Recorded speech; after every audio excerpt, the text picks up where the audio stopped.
homeless man finds a little girl's coat. When he decides to check the coat, he finds a note in the pocket and is shocked by its contents. Sam, a man with a troubled past, lives on the streets. A simple act of returning a lost coat leads him to discover a cry for help from a little girl in danger. On an unexpected path, he becomes involved in an urgent search, finding compassion, new connections, and a chance for redemption. Sam was a man in his 50s, with gray hair and an unshaven beard. He once had a stable life. He was a manager at a hardware store, married, and owned a home. However, his life took a drastic turn after his wife's sudden death from an illness. The loss was devastating, plunging him into deep depression. Unable to cope with the pain and without support, Sam began drinking. Eventually, he lost his job, and with debts piling up, he also lost his house. Now living on the streets, he carried with him a worn-out backpack that contained all he had left. Despite his circumstances, Sam kept his manners and kindness. He often helped others in similar situations, sharing the little he had. He was known for being someone who, even in adversity, managed to smile and offer kind words. Once, while sitting in a square, a young man approached to give him some change. Sam refused but accepted the hot coffee the young man offered, thanking him with a sincere smile. "Thank you, young man. This coffee will warm more than just my body." Life on the streets was lonely, but Sam found solace in small moments of peace. He liked to sit in squares and watch the city's movement, trying to guess the stories of the people passing by. On sunny days, he enjoyed the warmth of the sun on his face, a welcome contrast to the cold nights he spent curled up under an old blanket. His favorite spot was a square near a park, where he sat to read poems from an old book he had found on a bench months ago. "The verses are like old friends," he thought, "always there to comfort me." Some of the neighborhood residents knew him by name and always greeted him with a smile. Sam never asked for anything, but people who knew his situation often left something for him. Maria, a middle-aged woman who worked at a nearby bakery, always brought him hot soups on the coldest days. "Here, Sam, I made this soup just for you. I hope you like it," she said, handing him a steaming bowl. Sam, with eyes shining with gratitude, responded, "You're an angel, Maria. Your generosity warms my soul." One afternoon, while Sam was in his usual square, enjoying a rare moment of tranquility, he noticed a man and a little girl walking down the sidewalk. The girl, with her red hair and a shy smile, looked directly at him. Sam smiled back, feeling a strange connection with the child. He waved slightly, and the girl waved back. The man with her, probably her father, seemed to be in a hurry and quickly pulled her along. "Let's go, Lily, we're late," he said impatiently. Then something unexpected happened. As they walked away, Sam noticed that the girl had dropped something. He looked closer and saw that it was a small pink coat. Without thinking twice, Sam got up, picked up the coat from the ground, and shouted, "Hey, you dropped this." However, his voice was drowned out by the noise of the city. The man and the girl quickly disappeared into the crowd, leaving Sam standing there, holding the coat. Sam stood still for a moment, holding the coat, hoping the man or the girl would return to retrieve it. He looked around, searching for any sign of them, but to no avail. The city moved on, with people rushing by, oblivious to the small tragedy unfolding. Sam sighed, feeling a growing concern. He knew the coat was important, especially with the cold weather beginning to set in. He decided to wait a little longer. Maybe they were just in a nearby store and would come back to look for the coat. As he waited, Sam examined the coat carefully. It was beautiful, a vibrant pink with embroidered details and a fuzzy hood. "It's probably new," he thought. "It could have sentimental value for her." He imagined the sadness of the girl when she realized she had lost the coat. Sam sat on a bench and placed the coat carefully beside him. People passed by, some casting curious glances, but no one approached. He felt the need to do something.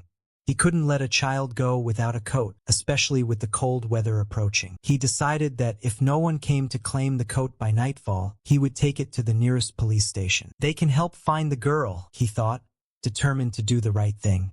While he waited, Sam watched the world around him. He remembered how he used to play with his own daughter before everything fell apart. He felt a pang in his heart, a mix of nostalgia and sadness. How things change, he murmured to himself. One moment you're safe and comfortable, and the next, everything is gone. The sun began to set, painting the sky with warm colors. Sam realized that the man and the girl wouldn't be coming back. He picked up the coat and, with one last look at the square, started walking toward the police station. Along the way, he reflected on what he would do if he saw the man again. I hope he's not angry, he thought, but I just want to help. Upon arriving at the station, Sam was greeted by an officer at the reception desk. Good evening, sir. How can I help you? The officer asked, with a polite but distant tone.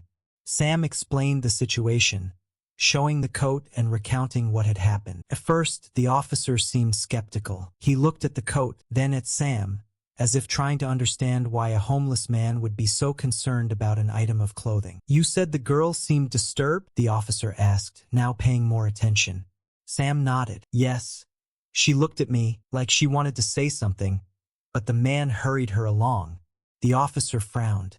Let's take a look, he said, taking the coat to the desk. As he did so, Sam mentioned that he hadn't checked the pockets. The officer then reached into the coat's pocket and pulled out a folded piece of paper. As he unfolded it, his eyes widened. Please help me. I'm in danger. My name is Lily. Sam felt a chill run down his spine. The situation was more serious than he had imagined. The officer, now fully alert, called his superiors, and the station quickly filled with activity. Investigators began asking Sam questions about the man's appearance, while others tried to track down any information about a missing girl named Lily. Sir, we may need more information from you, one of the investigators said. Sam nodded, ready to help. The situation was about to unfold into something much bigger than he had imagined. The hustle and bustle at the police station was intense. Sam, now sitting in a chair near the reception, watched the commotion with a mix of anxiety and concern. He had never imagined that something as simple as returning a coat could turn into an emergency. The officer who found the note, now more attentive, approached him again. Can you describe the man who was with the girl? He asked, his tone serious. Sam did his best to describe the man. He was around 40 years old, average height, light brown hair, and a patchy beard. He was wearing a dark blue jacket and jeans. He seemed to be in a hurry, pulling the girl along as they walked. The investigators quickly jotted down the information, asking additional questions to clarify details. And the girl, Lily, what did she look like besides the red hair? Another officer asked. Lily looked about 8 years old, Sam replied. She was wearing a yellow dress and sandals. She seemed a bit scared, but she didn't say anything. She just looked at me in a way I can't forget. The mention of the girl's gaze made the officer take extra notes, possibly reflecting on what that could mean. Meanwhile, the station was a frenzy of activity. The note's contents were shared with other departments, and a search was being organized. Sam watched everything, still surprised by the gravity of the situation. I just wanted to return the coat, he thought, feeling a mix of responsibility and helplessness. He knew that every minute counted and was desperate to help in any way he could. Shortly afterward, one of the investigators returned with a serious expression. "We've found a match," he said. "Lily has been listed as missing for 2 days. The description matches what you gave us." Sam felt his stomach turn. The situation was even more urgent than he had imagined. "Her mother has been searching for her desperately," the officer continued. "We'll need more details about the man you saw. Is there anything else you can remember?" Sam strained to think of any additional details. "He seemed to be in a rush, like he was trying to avoid being seen," he said. "And, well, he didn't seem very kind to the girl. He was brusque in pulling her along." The investigator nodded, thanking him for the information. "That helps a lot," he said. "We'll follow this lead."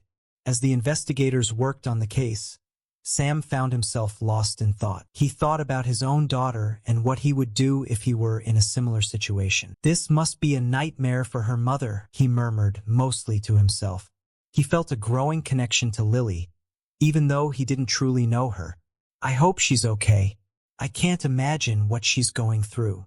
The police station continued to buzz with activity.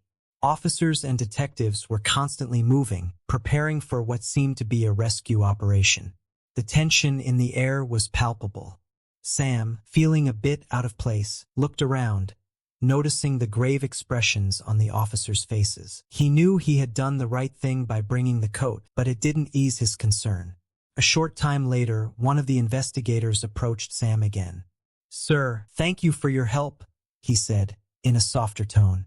"We're doing everything we can to find Lily. If you need anything, we're here." Sam nodded, grateful for the support. "I just hope she's safe," he replied. "I do too," the investigator responded before returning to his work. As night fell, Sam's worry only grew. He knew the situation was out of his hands now, but he couldn't help feeling a personal responsibility. Who was that man? And why was Lily with him?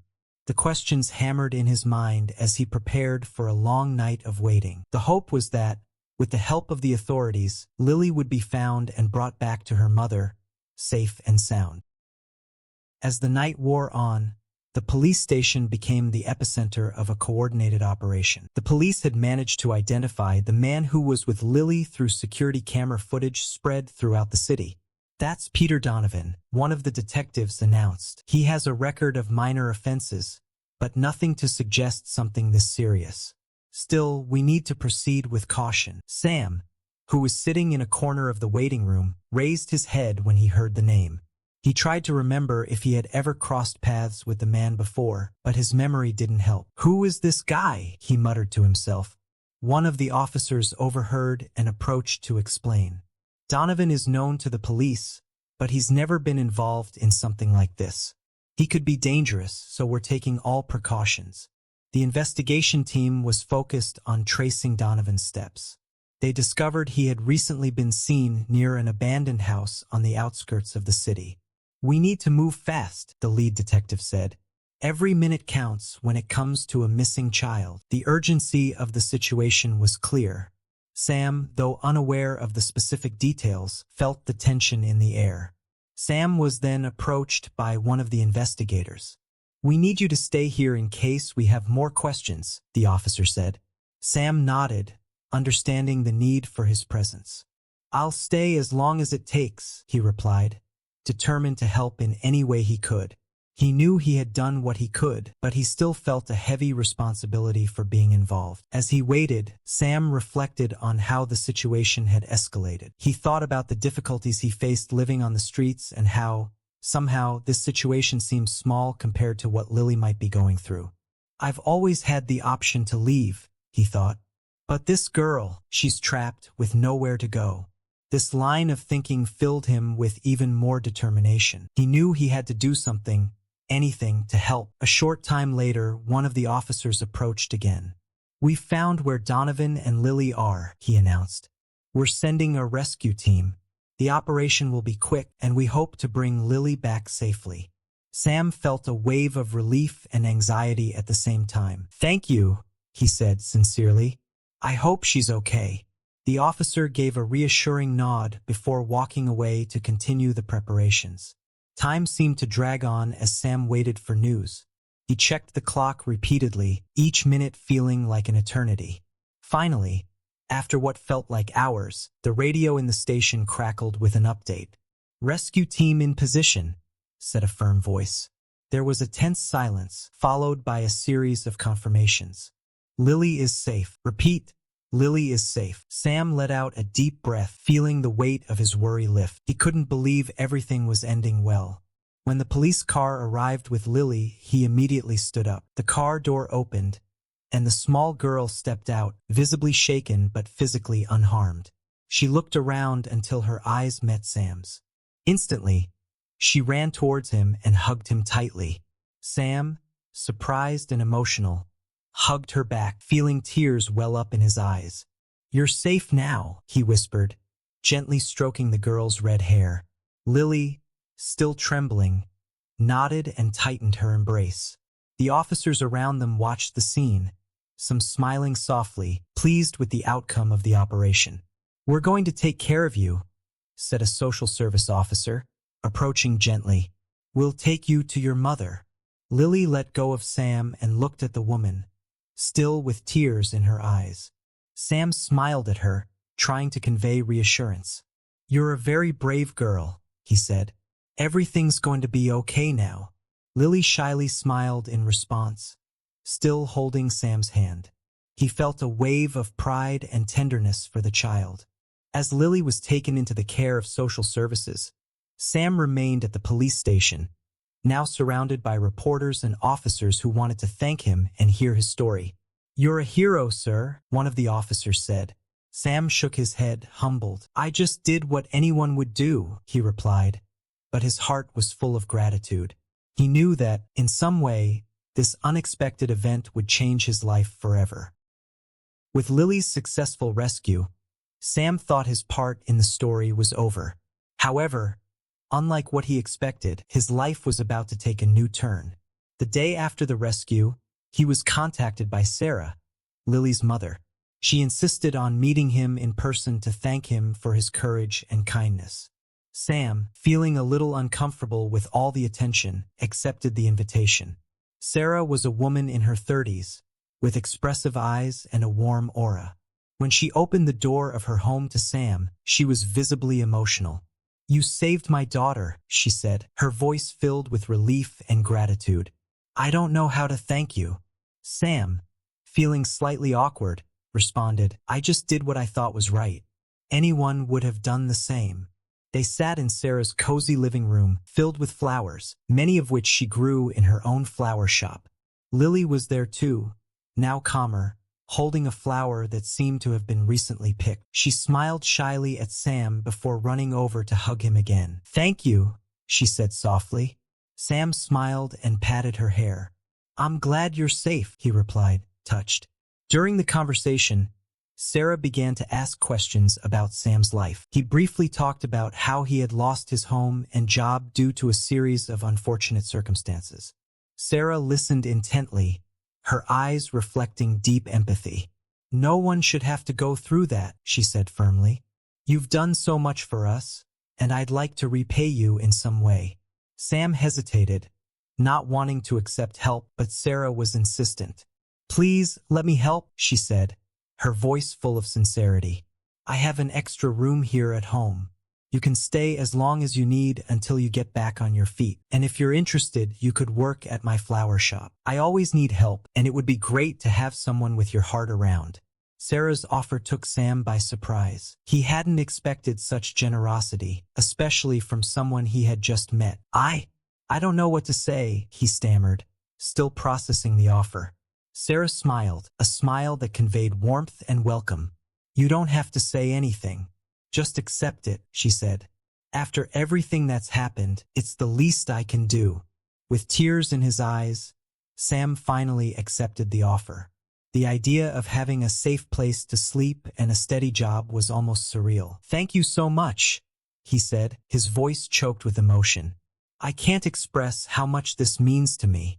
Sarah held his hands, squeezing them gently. You deserve it, and you'll see it will be good for all of us, she said, smiling. Sam moved into Sarah and Lily's house that weekend. The transition was challenging for him after years of living on the streets. The first night in a comfortable bed, in a cozy room, was an almost alien experience.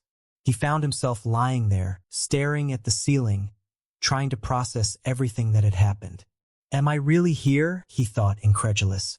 But when he got up the next morning and found Sarah and Lily in the kitchen, preparing breakfast, he felt a sense of belonging he hadn't experienced in years. At first, Sam struggled to adjust to his new life. The freedom of the streets, though harsh, was familiar. Now he had a routine, responsibilities, and, most importantly, a home. In Sarah's flower shop, he began to discover an unexpected talent for taking care of plants.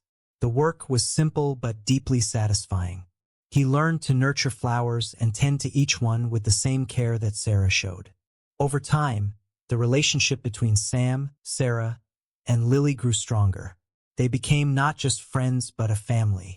Together, they shared meals, laughter, and moments of deep connection. Sarah, with her warm spirit, provided Sam with an environment where he could finally heal from the wounds of the past. And Lily, with her childlike joy, brought light and hope to everyone's life. The local community also embraced Sam. The flower shop's customers quickly grew fond of him, appreciating his kindness and attention to each plant. He brought new ideas to the shop, helping to expand the variety of flowers and plants available. The store thrived, and Sarah was immensely grateful to have someone she could trust to take care of the business. Thus, time passed, and Sam not only found a new beginning but a new family. He learned that sometimes the best things in life happen when you least expect them, and he was determined to make the most of every moment of this new opportunity. As the months went by, Sam's presence brought a new dynamic to Sarah and Lily's home. What began as a gesture of gratitude evolved into a deep friendship and, eventually, something more. Sarah and Sam started sharing not just daily tasks, but also their life stories, fears, and hopes. Sarah opened up about the challenges of raising Lily alone after her father's death, while Sam spoke of the struggles he faced after losing everything. These conversations strengthened their bond. One day, while watering the plants in the flower shop, Sarah said, "You know, Sam, you've brought so much joy into our lives. Lily adores you, and I do too." Sam, surprised and touched, looked at her. "I feel the same way," he replied with a sincere smile.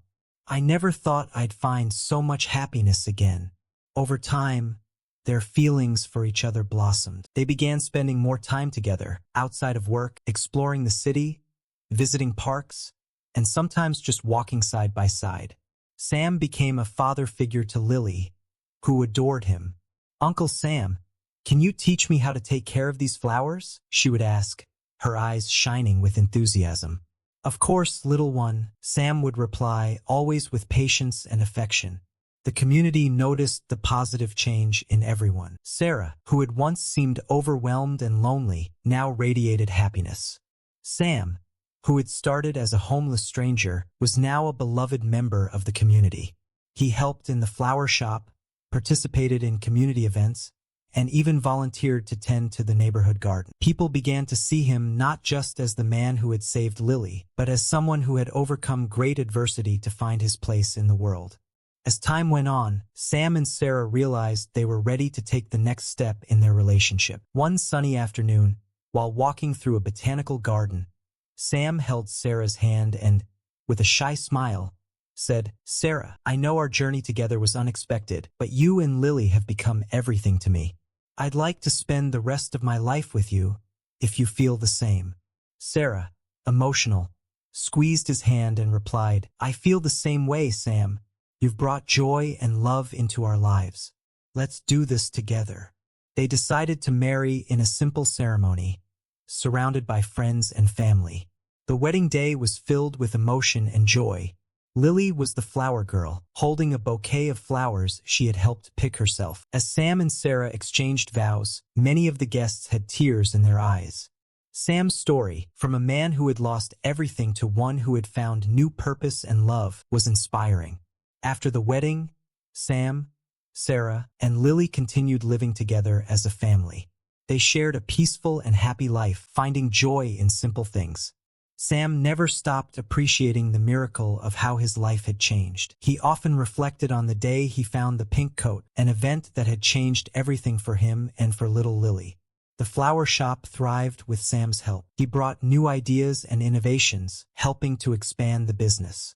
The shop became a community gathering place, where people came not just to buy flowers, but to talk with Sam and Sarah. Their story spread, inspiring many and reminding everyone of the power of compassion and kindness.